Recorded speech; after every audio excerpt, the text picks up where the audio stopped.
राज्यात मुसळधार पावसाचा इशारा. हवामान विभागाने या जिल्ह्यांना दिला अलर्ट. राज्यात विविध ठिकाणी 4 ते 5 दिवसांच्या विश्रांतीनंतर काल पावसाने जोरदार हजेरी लावली. यामध्ये कोकण, मराठवाड्यासह विदर्भात जोरदार पाऊस पडला.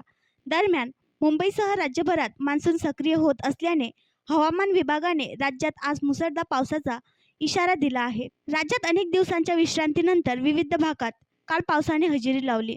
कोकणासह मराठवाड्यातील काही जिल्ह्यात दमदार पावसाने हजेरी लावली.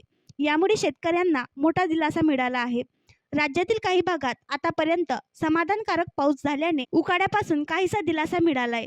दरम्यान आज हवामान विभागाने दिलेल्या पावसाच्या अंदाजामुळे शेतकऱ्यांना आशा लागली. पावसाच्या बाबतीत हवामान विभागाने दिलेल्या माहितीनुसार आज सिंधुदुर्ग जिल्ह्याला रेड अलर्ट देण्यात आला आहे. तसेच रत्नागिरी, सातारा, कोल्हापूर या जिल्ह्याला ऑरेंज अलर्ट जारी करण्यात आला आहे. तर सोमवार, मंगळवार आणि बुधवार असे 3 दिवस रायगड, रत्नागिरी, सिंधुदुर्ग, सातारा, कोल्हापूर आणि पुणे या जिल्ह्यांना ऑरेंज अलर्ट देण्यात आला आहे.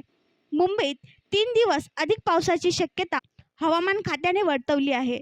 जळगाव जिल्ह्यात गेल्या 6 दिवसांपूर्वी जोरदार पाऊस झाला होता. मात्र यानंतर समाधानकारक पाऊस झाला नसल्याने शेतकरी पावसाच्या प्रतीक्षेत आहेत.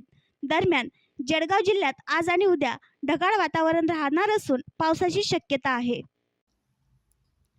आणखी नवीन व्हिडिओ पाहण्यासाठी आमच्या देशमुख एक्सप्रेस न्यूज चॅनलला सबस्क्राईब करा, लाईक करा आणि शेअर करा.